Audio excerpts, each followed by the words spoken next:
Poets at War, a podcast documenting the brood of writers, where art, theology, philosophy, and fun beckon your ears. Today on the program, we open the comms channel to discuss everything from Crusader Romances to the ethics of intellectual property. Is Zorro public domain? And what does Jurassic Park have to do with it? God of song, said warrior bard, though all the world betray thee, one sword at least thy right shall guard, one faithful harp shall praise thee. Recorded October 21st, 2025. Let's see. I'm off my game. I'm out a week, and I'm like, okay, what are we doing now? I did on my trip as a I knew I was gonna have a lot of time. I did do some just role playing and kind of workshopping a story on through AI and through some other stuff, but just trying to play around with it, more so play it as a video game and have fun with it, so I didn't get bored.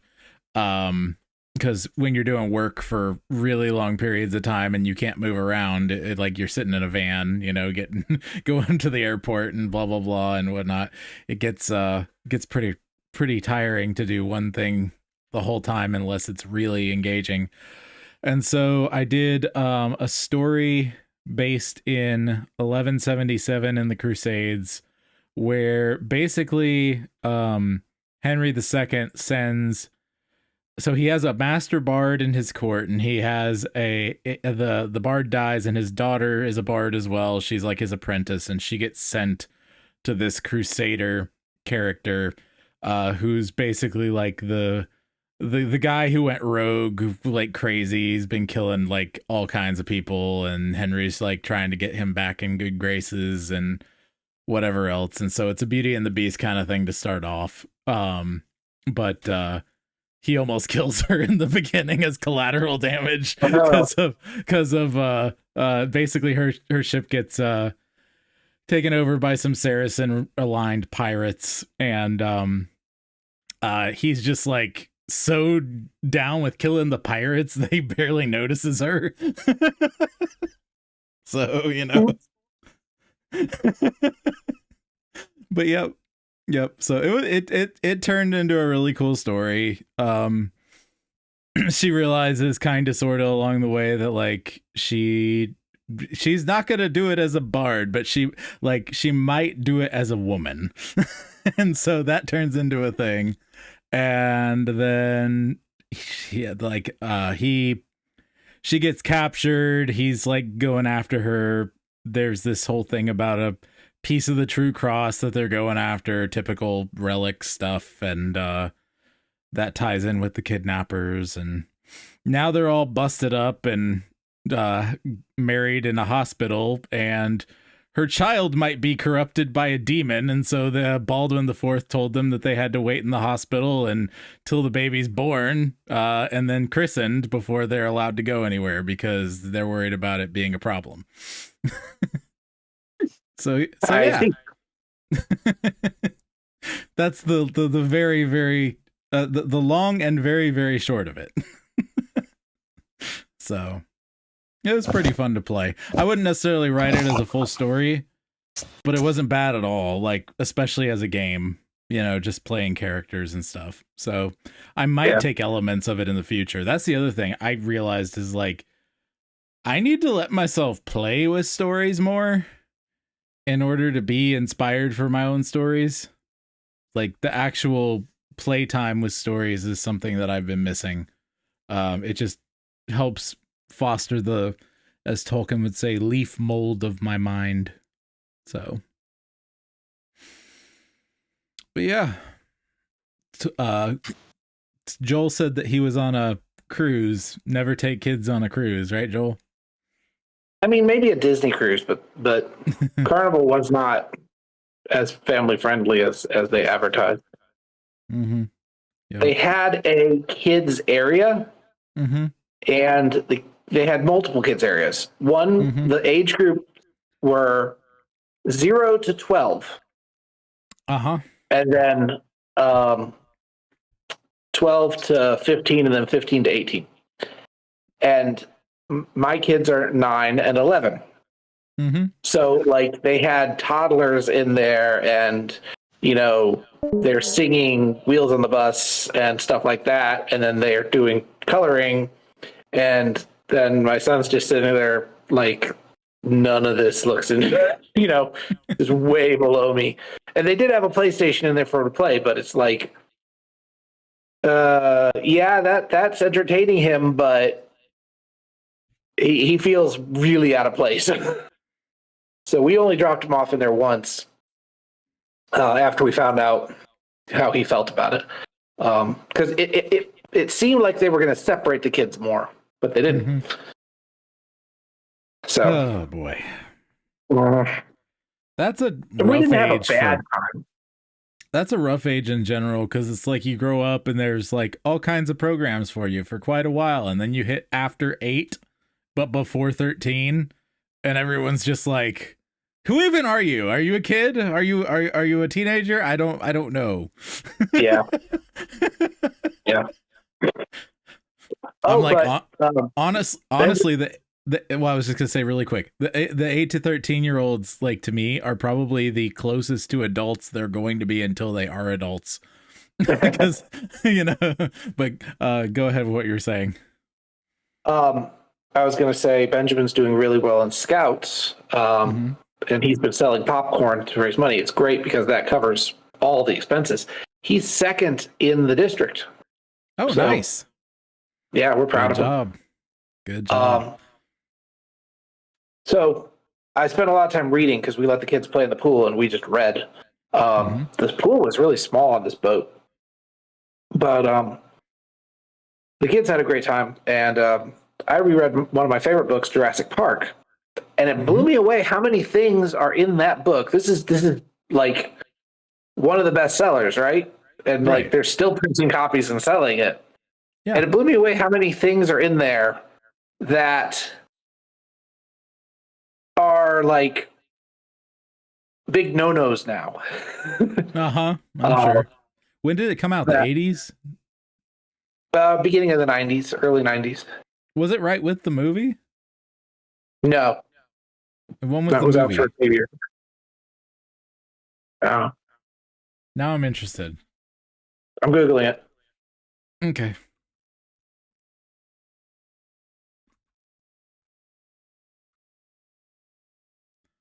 Doop doop doo. 1990 science fiction novel, and then the movie came out in 93. I think the book came out in 91. So okay, pretty close actually.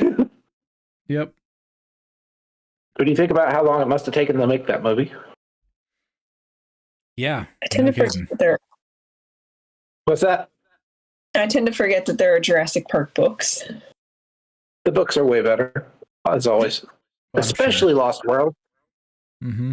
There's a Lost World book, and like the first movie and the first book are kind of close together in some things. Mm-hmm. But they're way off in other things. But like the second book, like someone read the Cliff Notes version and told someone else about them, and then they took like 4 ideas out of that and made the movie. Yeah. No, it's totally different and way better. When did you start reading them, and had you seen the movie first? I had seen the movie first. I don't remember how long ago I started reading them, but I watched the movies when they came out when I was a kid. I read the books. Okay, so when did the Lord of the Rings movie come out? It was after that. 2001. Not much after that. 2001. Yeah, so somewhere in the early 2000s, I read the book for the first time. And I've read it several times since. Sounds like that's your Jurassic Park to you is like Zorro to me. I was a huge fan of the Disney Zorro TV show, the Guy Williams TV show growing up. And then they had Mask of Zorro, and my parents wouldn't let me watch it till I was a little bit older. It was a couple more years before they let me watch that one.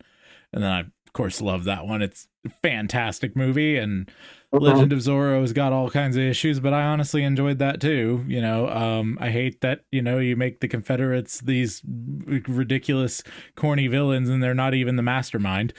they're just the foot soldiers. You know what I mean? If you're gonna make them evil, but go all the way. I'm like, but like if you're gonna otherwise make them complicated, because they were. But then there's the fact that like, I feel like any movie where they like make established married characters possibly divorce is always weird. Just weird. What's up, Jesse? Hey, Jesse. Good to see you, friend. I heard a spooky sound. What was the spooky when I joined? Sound? Was it? It was like a. Yeah. Ah, that's why they're doing it. It was echoing. Because it's Halloween time. Halloween. Gotcha. They're making it scary. Gotcha. Okay. That's what's happening. Silly Discord throwing everything off, making me wonder if I have sound problems. So divorce characters in fiction. Yeah, like Superman Returns. It wasn't that one of them? Yeah. I've never seen it. And but yeah, I was mentioning Legend of Zorro specifically. Also, side thing, I've said it before, but I don't think I've said it to any of you three. One of my dream things, like on my vision board, I don't have a vision board, but you know what I mean, for the future is to purchase the rights to make Zorro stuff and make it completely public domain. Turn around and just make it all public domain. Because it absolutely deserves to be public domain. It's old as sin. And the company keeps renewing it literally owns nothing else, and they don't make anything, they don't produce anything, they just sell the rights. They're just waiting for someone to come on and say, "Hey, we want to make a Zorro movie." They're like, "Okay." Yeah, exactly. And there's many people who have tried to buy it out and they refuse to sell it. I haven't heard any updates in quite some time, so I'm guessing there was some kind of secret settlement, but they had sued a person who did a Zorro musical, and it became somewhat popular, and basically from there, like, it went to court and it was a big deal and it was going up the ladder. It could still be going up the ladder, but I've heard nothing. But basically they were saying, yeah, no, this person's camped out on IP and they're not doing anything with it, and like this should be in the public domain. Like that was their whole reason. They're like, we made this play because we wanted to make something great with a great IP, and it should be public domain, and here's why. And it, lists blah blah blah. And so, but yeah, the guy who created Zorro is long dead. Long dead, and he was. How long can you keep renewing that license? I don't know the details on that. There is a limit at some point, but Disney did the Mickey Mouse thing forever and ever and ever and ever, and just they finally just stopped trying to fight it just recently. So yeah, I think in order to renew it, you have to tie it to a specific person, a specific person's death. So many years after somebody's death, they usually contracts will tie it to members of the royal family, because those are the most well documented, whether they're alive or dead. Mm-hmm. That is the British royal family. Yep. There's all kinds of weirdness with the system. I was actually saying the other day to somebody, I don't remember who it was. It might have been in comments somewhere. I would rather everything essentially be public domain, but like you have the public doing all the detective work to decide who did the original, and the public maintains order on that, and anyone who wants to do a variation on a story, fine, sure, whatever, it's all mythology at that point. What you can sell is your production of it, period.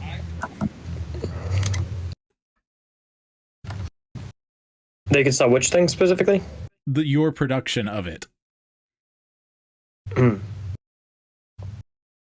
That's the way I look at it. But I don't like intellectual property being like behind glass. It bothers me.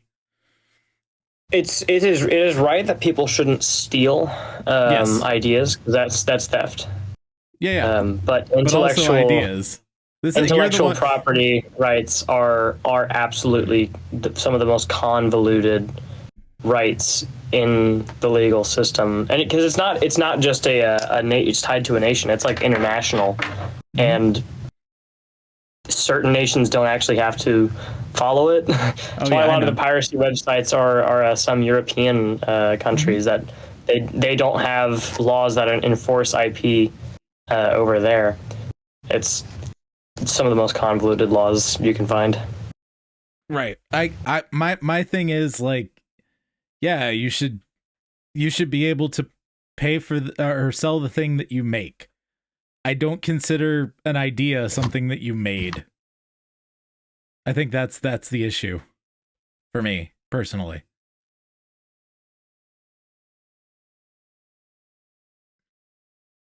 I consider it more of a discovery. Interesting. Because there's nothing new under the sun, Ecclesiastes, all that stuff. But fight me on it. I'm interested.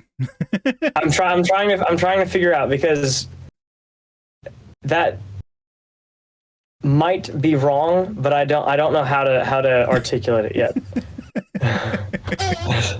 I'd probably have more opinions if I actually had an intellectual property. I mean, you do. You have your book. If two people separately have the same idea to make the same, or different ideas, but wind up making the same motif for a song, right? Mm-hmm. And they did not steal it from each other, you cannot license that motif.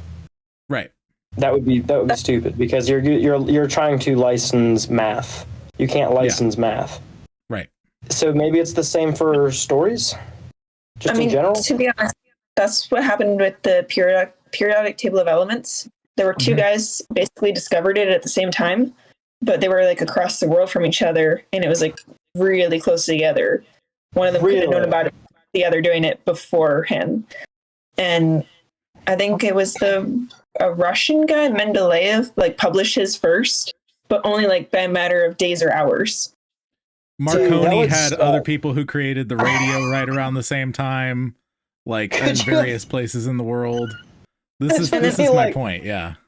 This would be like Tolkien finishes the Lord of the Rings, like 2 days after some Indian guy writes the Lord of the Rings. And then they both had different systems for how they came up with the periodic table of elements too.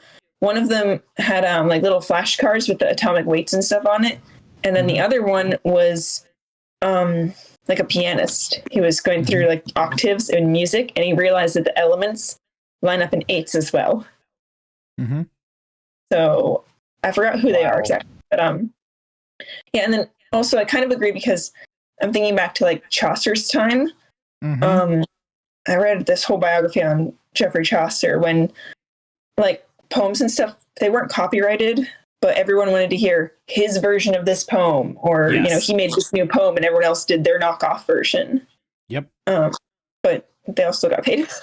Right, exactly. Yeah. And so like they did a good job becoming someone who could hear something once or find a copy of something, and then they turn around and make their version, right? And that's a form of craft, but it's do what? I was gonna say it's like, being a bard or a minstrel. Right. They would share stories, but then they would also make their own. Like so. Right. The only problem I have is with like literal pirates who will say, "Oh yeah, look what I wrote, word for word." Right. Yeah. Well, that's just full on. That's full blown theft. Well, that's why. Really quick. That's why I think letting all the autists and Baptists joke. Anyway, the people who are like really, really like all over. This is the way it is. We trace the canon. This is what's canon. The end. You can sick all of them as fans of somebody's original work, whatever, and be like, no, this guy's the original. That's what comment sections are for. You see what I'm saying? Like, I really think that doing that could absolutely ruin the pirates, and we would actually have a real rubric for fighting the pirates and a moral capital for fighting pirates, real true pirates, as opposed to doing it by, force of law. Right? Like, some people might still buy from them, but it's like driving out the quack from the old West town. That has potential to be fun because you could have fan tournaments. Yes. But it's also really difficult right now, though, because of AI.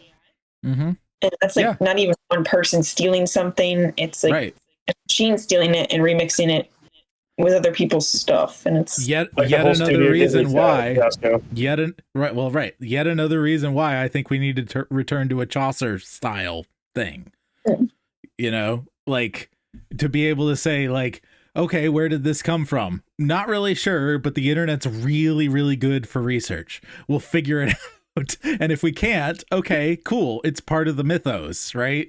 And we can all do our variations on it and whatever. With AI, like, it's always prompted by somebody, right? And so somebody's doing some kind of variation on something.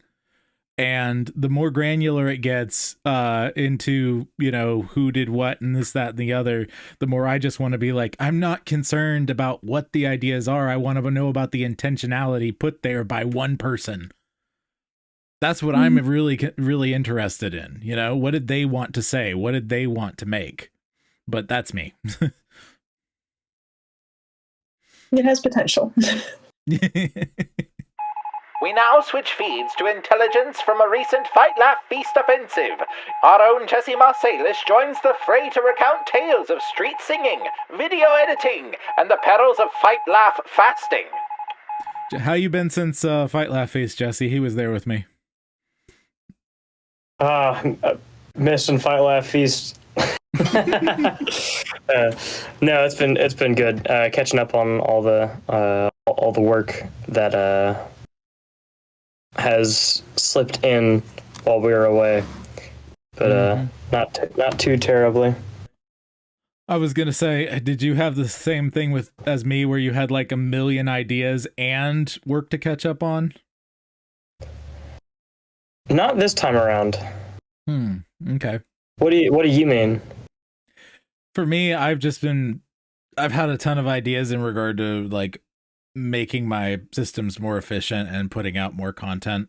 Like today I did actually some quote graphics from some of my talks and things that I've made and put those out, and my poems, so nonfiction and fiction, little quote graphics, and I've gotten some likes on them, so that's just something I didn't usually do or care about. And so I'm working little things like that back into what I'm doing, and I'm not too far behind, but it's like I want to do the new thing and the old things are backed up, so figuring that out. Gotcha. Yeah, I guess it's different because while you were sitting and listening to the talks and being inspired and motivated by them, I was too busy making the video, so I didn't really have much time to listen to them or to think about anything else. So maybe I haven't had the same circumstance there. Otherwise, probably. You want to tell them about the people you entertained with me? Oh man, that was pretty funny. I think this would have been a Friday night, I believe. Friday night. After the conference night sort of shut down and everybody was leaving, we hung outside for a little while, and we tried to go across the street to the hotel, but there was no like good space to hang out. So instead, we just hung around my car, which ironically enough, I've named the Millennium Falcon because it's not that it's falling apart, but it does look like it. It's a Forerunner, so. And it's funny because the conference theme was School Wars, which had a Star Wars theme. And during that, we were just kind of chatting around in a bit of a circle, and I was plucking away at my guitar, and some of the locals, as it were, or tourists, were passing by.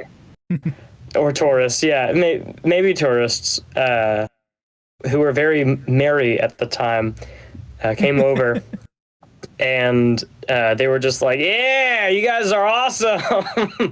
And one of them leans over, I would assume the leader of the group, of the trio, I believe. He needed a light for his cigarette because he needed a light for his cigarette. Pipes. That's what it was. Yeah. We were smoking pipes. And he checked out the name tag that I had. He saw that he was like, "Jesse, sing us a song or give us a tune or whatever." And I was already plucking away an Oh Hello's song, and it was Like the Dawn. I forgot the name of the song at the time, so I wasn't able to tell him.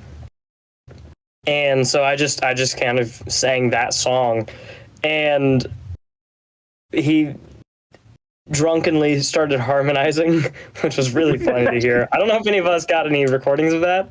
It was really funny. I think one of their group was recording it. Yeah. And I was doing my deep dwarven harmonies with it, so there you go. Yes, I did hear that. Yours was notably. Go ahead. So then he'll post it, and you can get it for IP.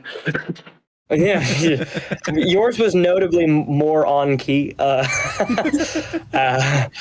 And at one point, the girl of the group, she's like, "Oh man, these lyrics are just so beautiful," and I was still in the middle of singing, so I wasn't able to just like tell her, "Yeah, that's just Genesis 2." So that was pretty great. And then they ambled off into the night, surely to go visit another bar. So it was pretty funny. That's great. Oh boy, but we had a good time with that. It was funny. Well, I gotta call it a night, guys. All right, Joel. Love you, man. We'll see you soon. See you around. Oh boy. Bye, Joel. Ooh, spooky. Ooh, spooky. I can't hear it. I guess it's a headphone thing. I don't think it shows does the sound on mobile. I think it's only on desktop. Or it's something you have to activate, because I think that whenever I had turned it on this morning, it had said I could deactivate it in settings, but I don't remember where that would be. Notification? Something like that. Event sound pack. Yep. Yeah. It's in sounds. If you go to settings, go to app settings, go to notifications, and then go down to sounds. It might be different on phone. You can choose event sound pack. I'll look at that another time. But yeah. So yeah. But Jesse made a really, really cool video of the thing. You can't show it to a whole lot of people, correct? I don't think yet. Not like it wouldn't be able to be broadcast to the Brood, I don't believe, presently. Or anything. But I'm sure they're going to be posting it on their Cross Politics show once they get back. Actually, let me check that out. We might have already done it. I haven't seen it come through yet, but I was looking maybe a couple hours ago, but yeah. But it was really good. He made one of the really funny jokes that he did in the video. So he's tasked with what? Which one? Sorry, I just I saw there's a thread that Alex had made during one of the days that they actually Cross Politic reposted. I was like, ah. There you go. Pretty funny. But yeah, so he was tasked with making a video that basically like was a summary of the whole like weekend kind of a thing. And one of the really funny jokes that he slipped in there, it's called Fight Laugh Feast. The pens that they gave away at this convention in their swag bags, there was a typo. It said Fight Laugh Fast. instead of fight, laugh, feast. And so what his video was structured around a fight section, a laugh section, a feast section, and then like the kind of the epilogue, the ending.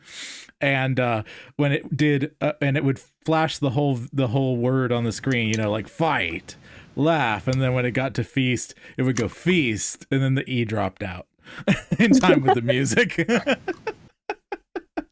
And everyone cracked up. It was to what song? Ode to Joy. So it was like feast faded in, and it was like do, do, do, do, do, Freud. It disappeared right at the last second. It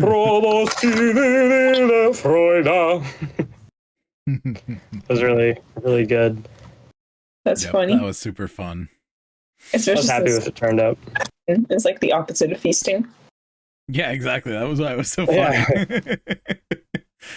Fight, laugh, fast. It doesn't sound like quite as much fun. Not at all. Not as much. Admittedly, though, every fight, laugh, feast, I'm usually fight, laugh, fasting. I don't get nearly enough food ever. This is why you need to do the Joshua move and pack peanut butter, jelly, and tortillas. Then you will always have food. No, I don't think you understand. That would require me to actually eat it. I don't have that kind of time, Joshua. You already know this. Think you're gonna peanut butter jar and absorb it through osmosis? This is why you need me. This is why you need me to prepare it and serve it to your mouth. It was really funny, actually. Alex and Debbie. So Debbie had made like a little pasta salad for the Saturday, and that was like the day that I was like fully editing the video, and I'm sitting there editing it, and I realize I don't remember when it happened, but at some point they had put a thing of the pasta salad next to me. It might have been 30 seconds. It could have been an hour. I don't know. And so I'm like slowly over the course of maybe 2 hours, I finally like winnow it down because I'm just like too busy working to even bring my hand this far up to my mouth. Something about the slugger is too lazy to take his hand from the dish. But unfortunately, it was like the opposite there. I was too busy to bring my hand from the dish. So I was definitely fight, laugh, feasting this time around. Fight, laugh, fasting. But no, the video, yeah, fight, laugh, fasting. And it was, yeah, that was one of the earliest deliveries. That is the earliest delivery I've actually technically gotten on it. So that was exciting. I was happy with that. And then while they were doing a cross-politic live show, they had a rule where anytime one of them said the word school, all the kids in the crowd would be able to throw a bunch of bouncy balls or frisbees had them on the stage. Yeah, that happened, and it happens so frequently that about 15 minutes in, I think Gabe had to be like, all right, guys, we got to cut it out. And the best part was whenever one of the speakers had everybody like started throwing it at him, and it was the one where everybody was throwing it because that was the speaker who hadn't gotten anything thrown at him yet. And then he's like, I said stool. It was so great. Yeah, that was a really fun show. Mm-hmm. Indeed. That's pretty cool. So your edit's coming along good. What are you doing with your short story after you finish editing? I am going to rewrite it probably with the edits in. This is, I have it on paper. I am a very paper person. It's like very colorful, so I got to rewrite that. And then I'm working on a collection of short stories and poems that I would like to publish one of these days. Gotcha. So, are you gonna go DIY, or are you looking to like trad publish? I I lean towards indie publishing for a couple of reasons. My mom was in the industry. She helped a lot of indie publishers edit, format, publish their books, did the covers for them, websites, all this stuff. And I was kind of her intern. So that's one reason. And the second reason is because I know a lot of people who are like, oh, I want to write a book. I want to publish a book, but I don't think I can get it published. So I'm like, I want to show people it is possible. So I self-published my first 2 books, and then I'll probably just continue in that way. Very cool. Yeah. Let's see. Yeah. I think people were far more receptive to the Bardware that I had on this time around. Maybe because it was Nashville. I don't know. What were you gonna say? I had a theory, and this probably isn't the whole thing. I guess I have my joking theory, and then I have like an actual theory. The first one is maybe it's just because they saw you interact with Alex, and they were like, "Well, he has a suit, so this guy must be legit." And the other one is I guess people are aware that we need more boldness, and any example of that they're going to gravitate towards, even if they would otherwise would have called it a few years ago silly. Yeah. Well, like 2021 and 2022 was a mixture, but a lot of people from that period were a lot of the people that I had seen me before, and my outfit got better in a lot of ways. And then the other thing was maybe. What's up, Aaron? Oh, I'm sorry, I forgot to mute. My dad called. It's okay. But yeah, basically, like, the other thing that I thought of was, like you said, boldness, but also people, the left has gotten so crazy that I think I looked not at all in comparison, if that makes sense, in such crazy ways. But yeah. But yeah, what's his name? Ricardo Davis, you know him? He joined the Brood. No, different guy. The guy at the very end.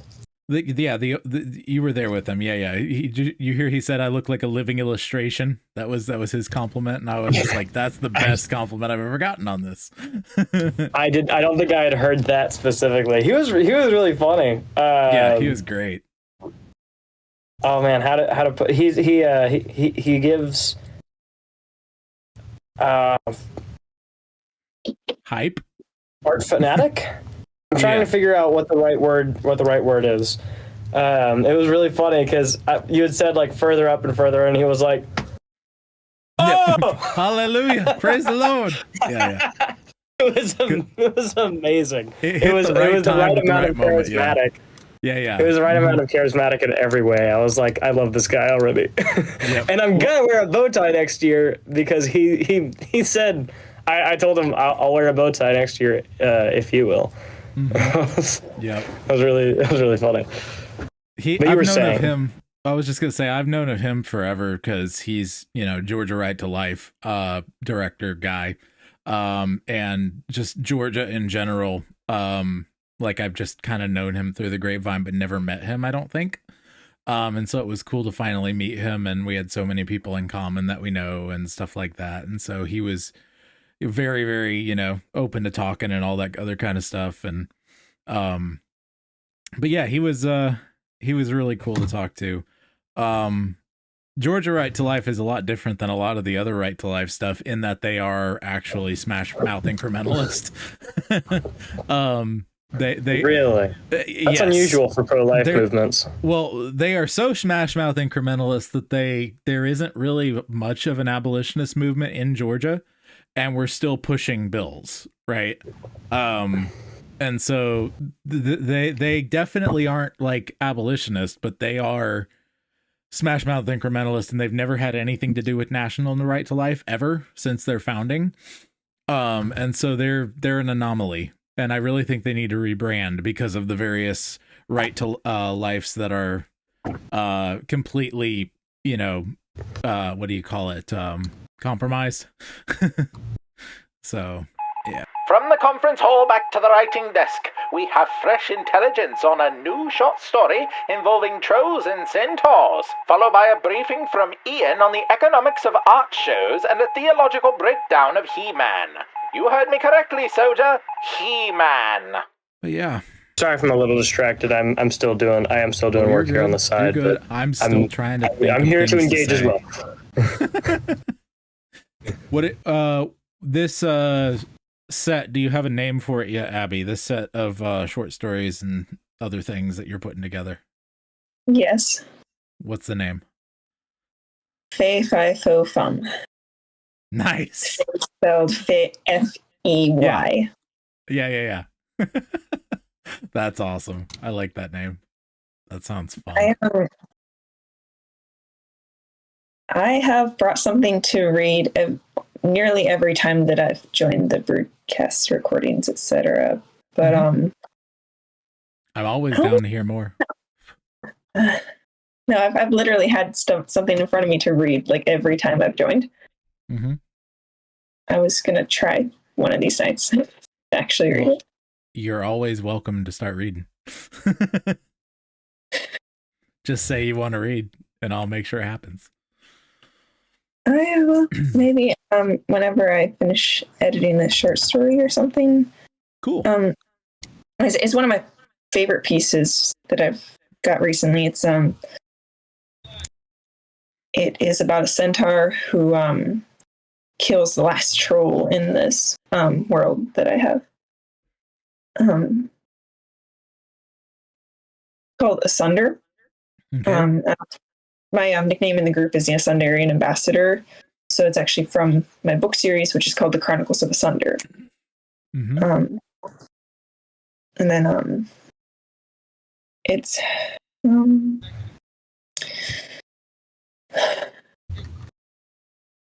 pardon me, I always do this. I forget where to start. It's okay, no problem. It's good practice. The world is, well, it's from a long, long time ago. It's my 12-year project.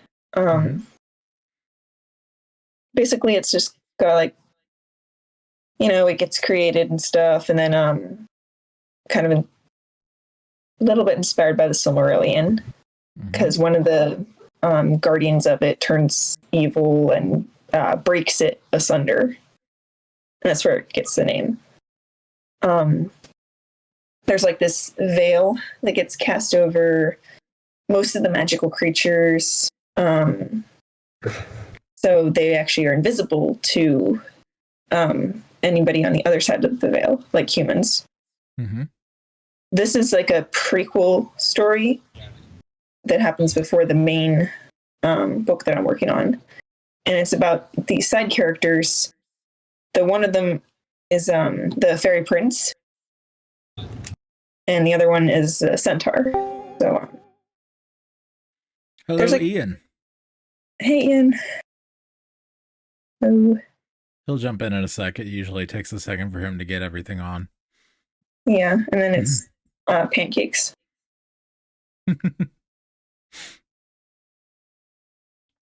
Hello. What's up, man? Greetings. Good. Greetings. You want to continue, Abby, from where you were left off? I was just about gonna say it's like a lot of backstory lore that is mostly because the one character is my sister's favorite character in my main book, and he dies. So this is like a prequel to that about him. Gotcha. Spoiler alert.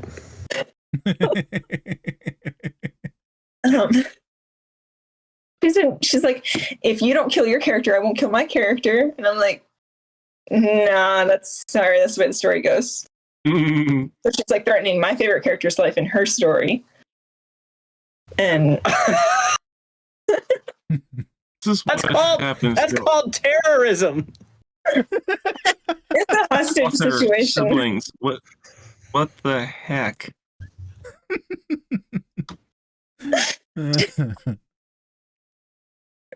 So I have like a lot of prequel lore that is about this character, who I also I like this character. But yeah, this particular story is about a centaur who basically it's his redemption story, because the centaurs are like really wild and you know, like in Greek mythology, like super wild characters. Yeah. But then what happens is this one meets a troll and a fairy prince. They have a fight, and the troll is so bad that he just decides to kill it. And then he decides to save the other guy's life, and he ends up going to like the fairy castle and stuff, and learning about their way of life, which is a little more like in the light and all that. So then he ends up going back to his tribe of centaurs, and they're like, "Oh, we don't want anything to do with you anymore, dude." And he gets cast out and ends up going hunting monsters. Very cool. Sounds like a lot of fun. Yeah, I honestly I would love to read it, but it is a long story. Like it's a long short story. Yeah. I gotcha. Well, maybe you could do it in a couple parts once you got it all edited and everything.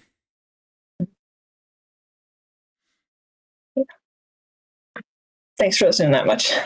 Absolutely. What I didn't get, I will be looking at when I do transcript on this and get some clarifications on some stuff. So that's the way I usually do it when I don't have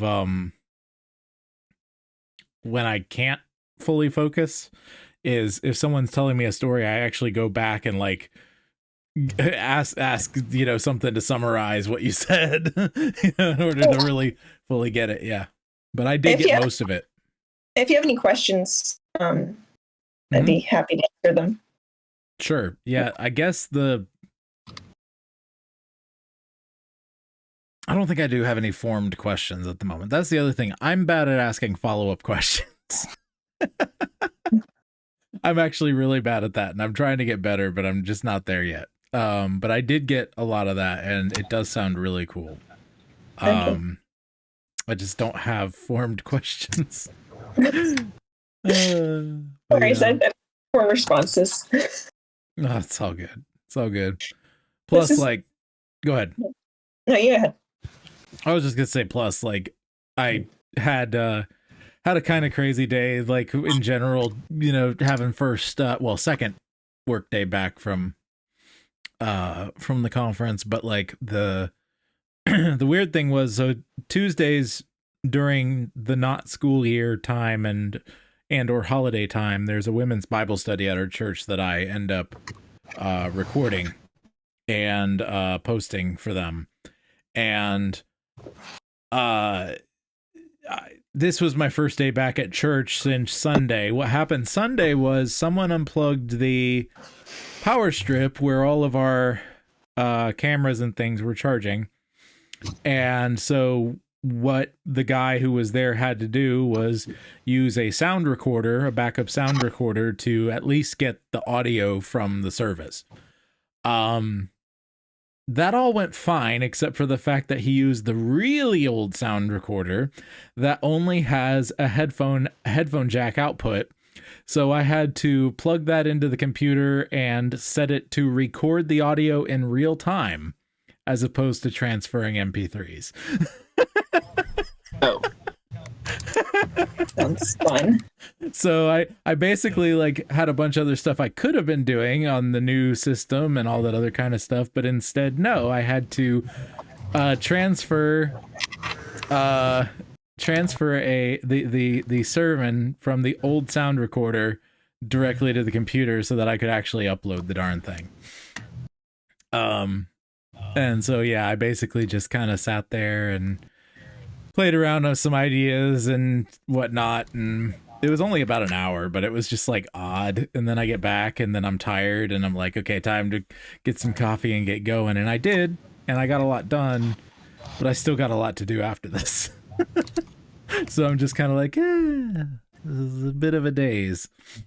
So yeah, that's why I didn't get everything, but I got a lot of it, and it sounds really fun, like I said. Cool. What about you, Ian? What's been going on with you? Things. Things? Good things? Bad things? Things. Lots of things. All kinds of things. All the Interesting things. All the time. I love things. Ask anyone. How was the comic show? Oh my gosh. I have money. Oh, yeah? Yeah. Oh, good. So this was the first time actually selling my art at the comic show. I didn't think that my art would sell, and so I didn't bring any. Previous I was 2 gonna years. buy some.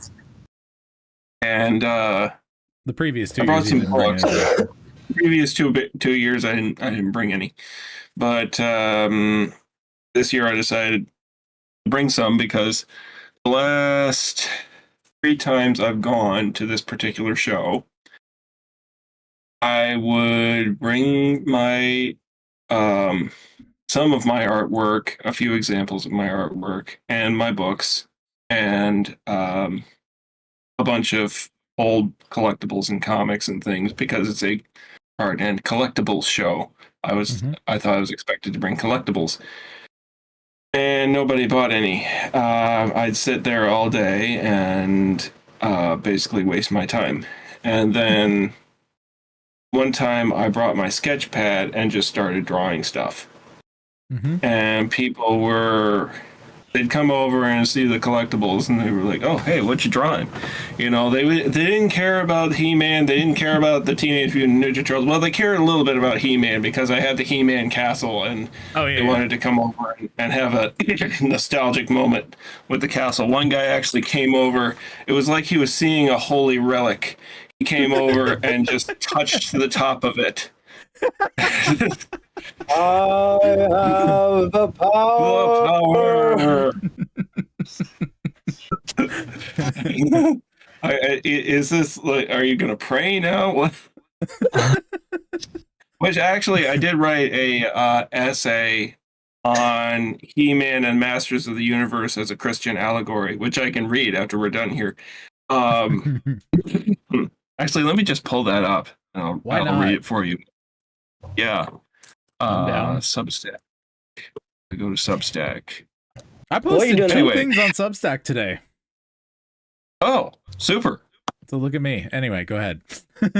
Anyway, what I did this time was I had Walmart print a bunch of my watercolor paintings, copies of my watercolor paintings, and some of my graphite stuff. Although the graphite stuff didn't print as well, it lost something in the printing, which is fine. But anyway, those sold pretty well. My books sold pretty well.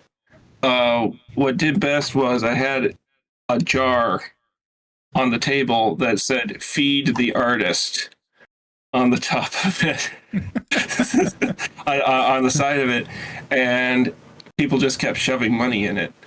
You need to do like a whole performance art thing where you get like some really crappy like cardboard cage set up, and you just sit there and draw behind it, right? And it says "Feed the Artist."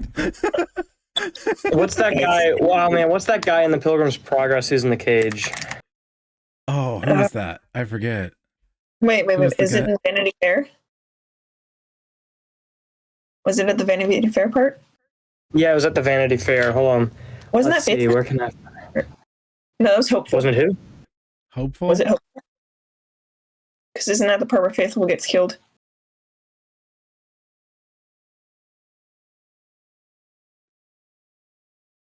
I don't know. I don't think he is named. Anyway, continue, Ian. So, I forgot. So I had these cards that I had made, hand drawn, little baseball card size cards with various pop culture characters. Now, legally, I'm not allowed to sell them, but I can give them away as gifts for a generous donation. So people kept shoving money. That's true. Shoving money in the tip jar. I had somebody shoved $40 in the tip jar. I don't even know who it was. Oh, that's nice. Yes. I almost ran out of cards. People were taking them, and I just said, "Yeah, just shove whatever you want in the jar, whatever you think it's worth. I don't care. Yep. Take as many as you want." Oh, that's awesome. Yeah, great, it was a lot of fun. I had one older guy came by, and he was a big fan of the Silver Surfer and wanted me to draw Silver Surfer cards for him, so I did that. It was great, honestly. The fact that they're not made up, you might make a few up previously, but like you're just doing it there in riffing, like that's probably the really coolest thing about it, honestly, for people who are coming by. That is cool. Oh yeah, the guy next to me was like, he was selling 3D printed stuff. There were lots of people selling 3D printed stuff. Yeah, that's very common now. Yeah. And he was like, "Wow, man, I wish I could draw like that. I'm just now getting into digital art, and it's a nightmare."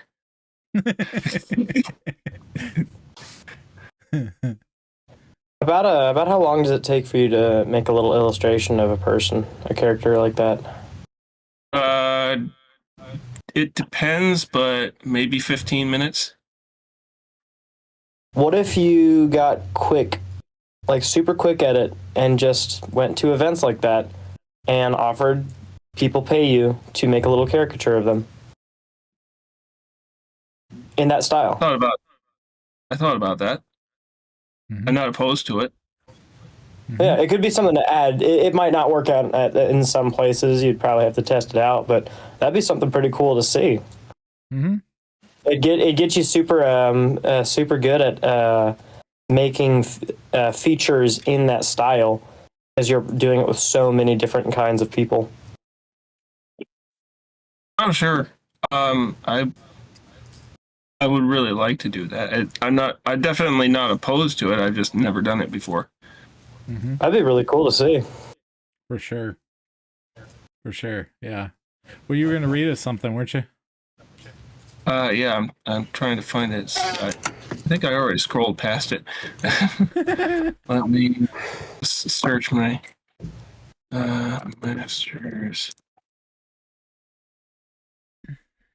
Masters of the Universe as a Christian allegory. I recently saw the film Masters of the Universe, which is based loosely on the He-Man toy franchise. Fortunately for everyone, it has almost nothing to do with the awful cartoon show. Sorry, Gen X. That show rots. I was feeling really snarky that day. I gotta say, my expectations were low, but I found myself actually enjoying it quite a lot. Was it well written? Meh, so-so. Was it well acted? Also no. But somehow it managed to capture the spirit of fun and wonder that made 80s sci-fi fantasy great. It wasn't Shakespeare, but it wasn't trying to be. I think with all superhero films, once you stop trying to take it seriously, then you can really enjoy it. Anyway, as I usually do after I see a movie, I spent several days contemplating what I had just seen, and I noticed some interesting parallels between the plot of Masters of the Universe and the story of the Gospels in the Holy Bible. That you could probably tell from the title of this blog. I jokingly wrote in one of my numerous group chats that Masters of the Universe is a Christian allegory. I will take no further questions. But there were further questions, of course, and one of the people in the chat encouraged me to do a video essay on it. But who's got time for that? So here it goes. Our story begins with Skeletor, a clear stand-in for the personification of death. Skeletor's only goal is power, and there is no greater power in all the universe than what lies within Castle Grayskull, the very center of reality. If he were to gain possession of Grayskull, Skeletor could declare himself master of the universe. The only thing that stands between Skeletor and universal dictatorship is He-Man. He-Man is the personification of all that is masculine: physical strength, vitality, energy, virtue. He is the Christ figure of his homeworld, Eternia. But Skeletor seems to have gained the upper hand. Having kidnapped Gwildor the locksmith, a dwarf-like creature, Skeletor has convinced him to build a device known as the Cosmic Key, which can transport him anywhere he chooses, including Castle Grayskull itself. Within Grayskull is the Sorceress, the guardian of the castle's power. Skeletor imprisons the Sorceress of Grayskull within a force field, which slowly drains her of her powers. He-Man and his companions, Man-at-Arms and Teela, rescue Gwildor from Skeletor's troops. Gwildor, unbeknownst to Skeletor, has a second cosmic key, which He-Man and his companions use to travel within the walls of Grayskull in an attempt to rescue the sorceress. But Skeletor is ready for them. Unfortunately, they are outnumbered and outgunned. The companions are forced to make a hasty retreat with the cosmic key to the planet Earth. Unfortunately, in their rough landing, they have lost track of the key. It is discovered by two American teenagers, Julia Winston and her boyfriend, Kevin Corrigan. Julie was orphaned shortly before this adventure, when her parents died in a plane crash. Kevin, an aspiring musician, mistakes the cosmic key for a Japanese synthesizer. The cosmic key, you see, emits...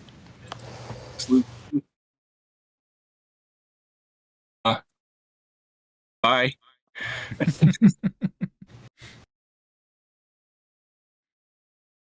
The cosmic key, you see, emits musical tones. As Gwildor explains, all of reality is music. By playing the proper tones, one can travel through space-time. As science is discovering, this is not far from the truth, but I digress.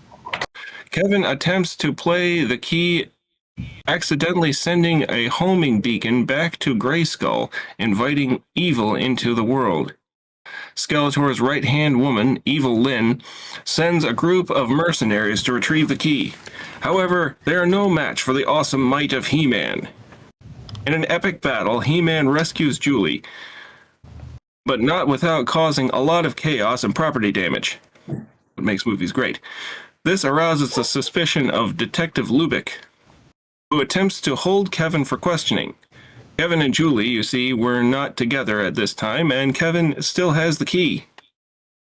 Angered by their failure to obtain the key, Skeletor sends a larger force, led by Evil Lyn, to obtain the key. Lubick, meanwhile, takes Kevin to Julie's house to search for her, grilling Kevin on the origin of the cosmic key, which he mistakenly believes Kevin has stolen. Lubick confiscates the key and departs to verify Kevin's story. Suddenly, Julie's house is overrun by Skeletor's men. Evelyn places Kevin in a mind control collar and interrogates him as to the location of the key. This is analogous to humanity's enslavement to sin and death. Evelyn and company track Lubick and the cosmic key to a music store. Meanwhile, He-Man and his companions rescue Kevin from the collar. They then follow after Lubick, and a battle between He-Man and his companions and Skeletor's forces ensues.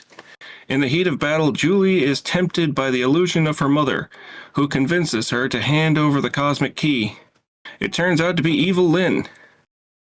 This is how the devil works. He offers you exactly what you want in exchange for your soul. Evil Lyn summons Skeletor, who mortally wounds Julie and erases the memory storage of the key. In an act of sacrificial love, He-Man hands himself over to Skeletor in order to save his friends.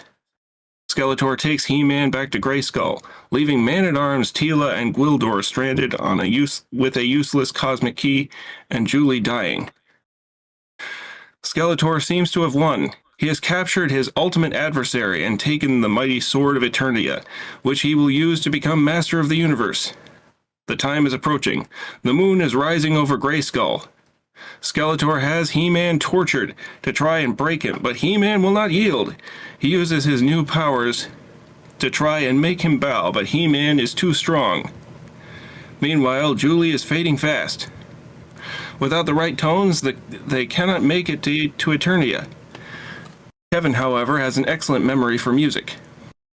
He recalls the proper notes, which Gwildor then plays, opening a portal to Eternia. The companions release He-Man, who retrieves his sword and battles Skeletor. He offers Skeletor one last chance to repent, which he refuses. He-Man thrusts his foe into the pit below, restoring order to the universe. Julie is restored to health, and she and Kevin are sent back to Earth. The next scene finds Julie awakening the morning of her parents' departure aboard the fated flight. They're alive, a catastrophe. She convinces them not to go, and she and Kevin are united once again. So it's not a perfect allegory, but there are some parallels if you look for them. You can see the same parallels in a huge number of popular films. Maybe intentional, maybe not. I believe these themes are just inherent within the human spirit, but that's just my thoughts. And finally, we wind down this transmission with some lighter fare. The squad debates the absurdity of 80s wrestling merchandise and the logical headaches of time travel movies. Stand by for the final word. I remember reading that one. The general tone of the jokes and stuff that you did put in there reminded me of a wrestling website called wrestlecrap.com. And they specifically are all about the stupidest, most hilarious parts of professional wrestling that have ever existed. And the one thing that I was hoping for was actually more jokes as you went through the story, because they actually they make fun of wrestling, but they actually love wrestling. They're not, people who are trying to put it down in any kind of way, shape, or form. It's all just it's all good fun. But that was just something that I was wanting. But I can't tell if it's something that would have inherently made it better, or just that's the form that I'm used to with the tone that you initially started with. I'm not sure which, but I'm gonna put okay. I mean, my other articles are I've written other articles in that style, examining Labyrinth, for example, and I didn't include quite as many jokes in that one because I was trying to get people to think. Mm-hmm. Right. Yep. Well, I don't know. Maybe that's just my stylistic choices. Well, like I said, I don't think it was bad by any stretch. I really did like it. And I'm not saying you should have made fun of the movie. I think there's ways to make jokes as you gush about a movie. But yeah, no, I just posted a link in the chat for anyone who wants to see my favorite section of the website, which is called Someone Bought This. And that section is literally the weirdest pro wrestling merchandise. One of the top ones is an Undertaker mask, an old Undertaker mask from the 80s. I'm gonna send that image. Let me get that in here. You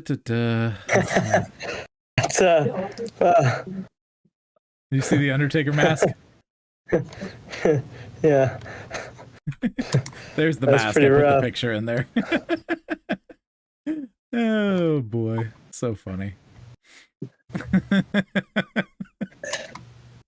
Oh my gosh, the Big Boss Man is even worse. Jeez. Oh yeah.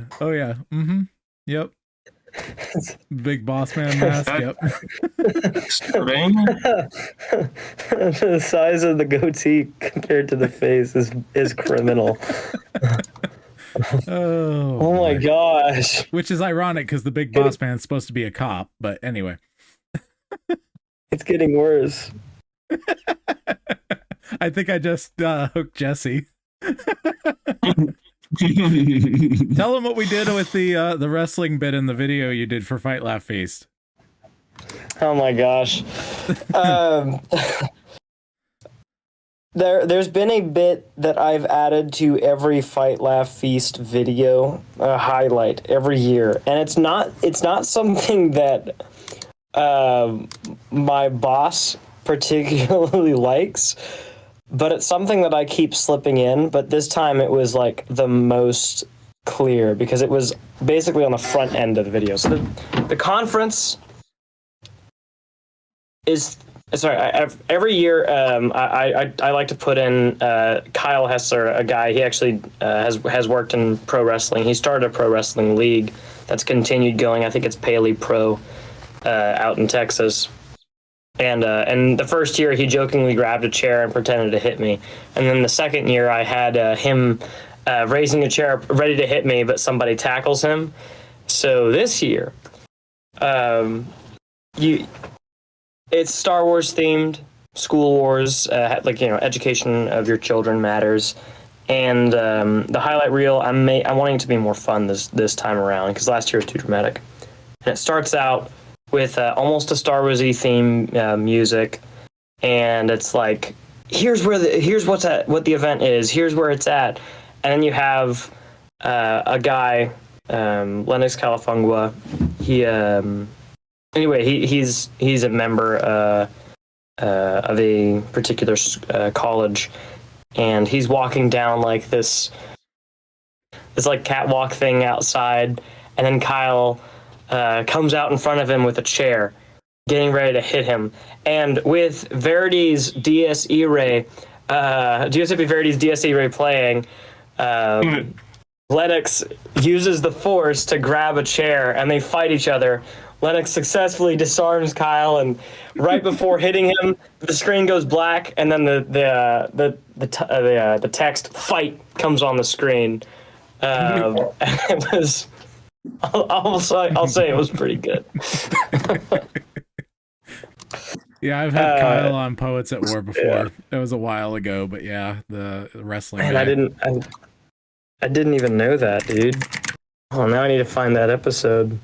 I've told you like 8 times, and you're always like, I didn't even know about that, man. Yeah, it's gonna keep happening too. Give it a week. What'd you say? Give it a week, and I'm going to. I remember hearing about that. Here's another good one from someone bought this. I was just perusing. So there was a character who was because back in the 80s, like basically it was for little kids. So like every single wrestler had a day job, quote unquote. So like, you had your cop, and you had your garbage man, and you had your mailman, and just all kinds of other random characters. This guy was Brutus the Barber Beefcake, and he carried around hedge clippers like he was gonna just decapitate someone. And they made foam clippers like hedge trimmers and sold them. How much? I don't even know. It doesn't say. Oh, man. Oh, boy.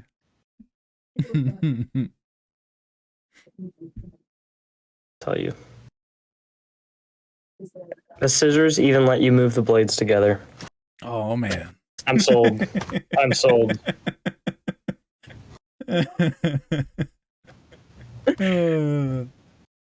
So did you find the episode with Kyle? I did. It has a criminally underrated 18 views. Yep.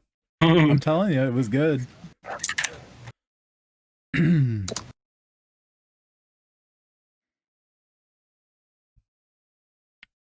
Let's see here.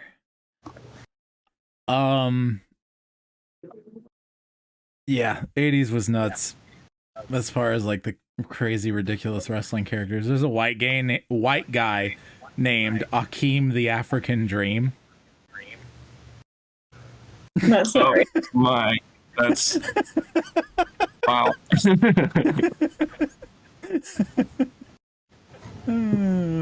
So good. Based alert. Based alert. Anyway. I guess. What were you saying? For South Africa. Anyway. Speaking of the 80s, my siblings watched Bill and Ted's Most Excellent Adventure for the first time last. Such a good movie. Honestly, that movie is so underrated when it comes. Like a lot of people like it. It's a cult classic. I'm not gonna lie, but like on a fundamental filmmaking level, that movie is way better than it has any right being for its budget, for the time period, for everything else. It is so good. Yes, really. Have you seen Bill and Ted's Excellent Adventure? No. I've always heard it was a terrible movie. No, it is amazing. You can watch it. It's pretty funny. Okay. Do you okay, here's the thing. I can't remember if it was Alex or Dante who said the only form of time travel they will accept is Bill and Ted's Adventure. I think that's Alex, yeah. He says that's the only one that's logically consistent. So the reason they say that is because in the movie, it's not a spoiler like at all, because it's just such a silly like thing, but they are in a situation where they know time travel exists, and they basically have done time traveling, and one of them goes, man, I wish I'd had remembered to put this thing here, then we could use it. And then he's like, well, just do it later. Oh, okay. And then he reaches over and the thing's there. Yeah. Because he remembered to go do it later. Oh. And the trash Wait, can. hold on, I'm confused. So I don't remember what it was exactly. It was like a key or something. Okay, we'll His just dad's say car keys. his dad's car keys. Okay, she's seen it recently. I just last night. Yeah. So basically, I wish I left my dad's car keys here. Like that would really save us. Like they're just about to lose everything, right? And he's like, "Well, just remember to do it later, and then go back, and then they'll be there." So he's like, yeah. Yeah. So then they reach in and they're there. Because they're are they in the past or the future at that time? They're in the future from when they left the car keys there, but in the past from when they stole the car keys. Oh. In the future, they have to go back and steal the car keys and leave them for themselves in the past. Yeah, like you go back in time and build the time machine. Right. Mm-hmm. Yeah, that kind of thing. The Yeah. problem solves itself. Right. Yeah. But if they were already, oh no, because that doesn't. Oh man. Well, and they had led up to it before because his dad was missing his car keys throughout the whole first half of the movie. He's like, "Do you take my car keys?" He's like, "No, Dad. Why would I do that?" And he's like, "Dude, I did take my dad's car keys." But he didn't do it yet. But he didn't do it yet. But they were in the future, so they would have already done it at that time. Right. This is why I hate time travel. Honestly, it's such an overused trope in science fiction. I refuse to use it. I have one thing with time travel. And it's for a really insane emotional moment. And it's a kind of time travel that like you can't control. It's like falling through a portal kind of a thing, you know. Anyway. Yeah. I have one story with time travel where this guy goes back in time to shoot somebody, and it turns out to be himself. Nice. Interesting.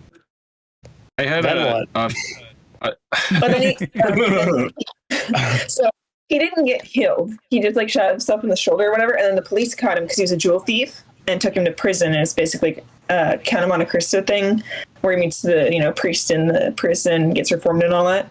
He breaks out of prison and becomes a detective who can time travel, and he's returning all the jewels that he stole to everybody that he stole them from. And in doing so, he ends up shooting himself, causing himself to get thrown into prison. But if he was living a life of crime and was told to go back in time to shoot himself to change his life of crime, No. he would have never gone back in time to shoot himself. No, he wasn't told to go back in time and do it. He just ends up doing it because when he goes back to return the jewels and like stop the crimes and stuff, past him like attacks him, and then he ends up shooting him in self-defense. It makes more sense the way I have it written. Wait, would it be future him or past him? Future him shoots past him because past him attacks him.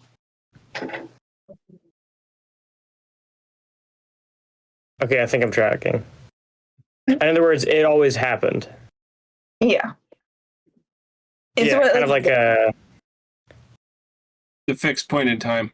Yeah, exactly. Kind of like Tenet. I don't know about that, but it's Tenet falls apart at the first question. No. I don't know what that is. So it's anyway. a movie about it's a Christopher Nolan time movie. travel. Yeah, it's a Christopher Nolan movie where time, you don't like jump through time. You can only move one direction at a constant rate, like 1 times 1 speed or minus times 1 speed. But then what do you do if you shoot somebody? When do they die? Well, that's a good question, but he didn't shoot himself. Like they have this thing where like people can get shot in reverse. Which means in our real time, they would have just been dead forever, going backwards. Oh, that's interesting. But that's not how that works. It really falls apart super quickly whenever you think about it. Mine was just a detective story, and that was his backstory, how he became a detective. His backstory was his future story. Yeah. It was a dark and stormy night, and I was out walking. That way. And then I shot myself. That sounds like his explanation for him accidentally shooting himself. No, he doesn't tell anybody. That's another thing. Here's what happened. He keeps his identity a secret throughout the whole series because he was a notorious jewel thief, and now he's a famous detective. This isn't about the guy who stole the French jewels at the Louvre, is it?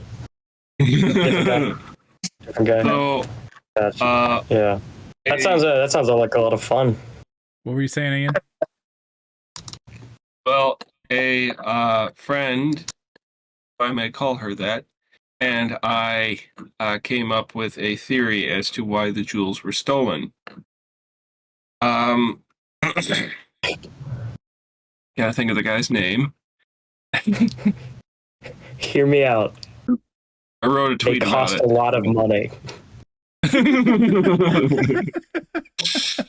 a silly theory.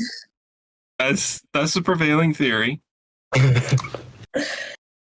Louis Alphonse de Bourbon is the pretender of France. He has claimed that the throne of France and basically offered the French people his services recently. He wrote this long post on social media where he said, "If you want me to be your king, I'm very happy to serve the people of France once again." He's a descendant of King Lawrence. But anyway, he's a claimant to the French throne, and our theory is that he hired the jewel thieves to steal the crown jewels, and then just put the crown on and say, "Hey, I'm king now." Wouldn't it be wild if that was what saved France? It would be so crazy if that's what saves France. If you called it, I would owe you a beer, at the very least.